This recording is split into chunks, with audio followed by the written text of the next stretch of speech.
लासलगावी घराचा दरवाजा तोडून 3,82,000 किमतीच्या सोन्याच्या दागिन्यांची धाडसी चोरी. लासलगाव कोटमगाव रोड, स्वामी समर्थ नगर येथे गुरुवारी 17 रोजीच्या सकाळी 8:30 वाजेनंतर ते संध्याकाळी 7:30 वाजेदरम्यान धन्वंतरी बिल्डिंग, स्वामी समर्थ नगर येथे रूम नंबर 09 व रूम नंबर 13 मध्ये अज्ञात चोरट्यांनी फर्यादी अभिषेक सोमनाथ गांगुर्डे व फर्यादी रावसाहेब गोविंद पाटील यांचे फ्लॅटमधील घराची कुलूप तोडून घरात प्रवेश करून दोघांच्या घरातील कपाटाचे लॉकर तोडून एकूण 3,82,000 किमतीच्या सोन्या चांदीच्या दागिन्यांची चोरी करून पोबारा केल्याची घटना घडल्यामुळे परिसरातील नागरिकांमध्ये भीतीचे वातावरण निर्माण झाले आहे.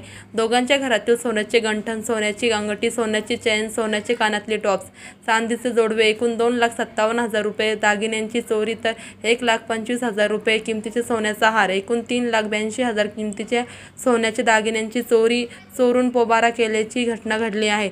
घटनेच्या वेळेस दोन्ही घरातील कुटुंबीय कामनिमित्त बाहेरगावी गेले होते. याचा फायदा घेत चोरट्यांनी कुलूपबंद घराला टार्गेट केले.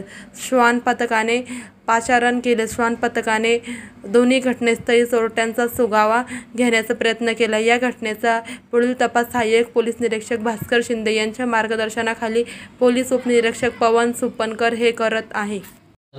गोविंदराव पाटील, राहणार लासलगाव. आमचं काल चोरी झाली आमच्या घरामध्ये. त्या ठिकाणी सोन्याचे दागिने गेलेले आणि ही चोरी दुपारच्या समोर झालेली 2 ते संध्याकाळच्या 6:30च्या दरम्यान या पिरियडमध्ये झालेली. आणि त्या ठिकाणी आम्ही पोलीस कंप्लेंट घेतली होती. त्यानंतर पोलीस अधिकारी ते येऊन गेले, त्यांनी कंप्लेंट घेतली. त्यानंतर सकाळी आज श्वान पथकसुद्धा येऊन गेलं, त्यांनीसुद्धा चौकशी केली.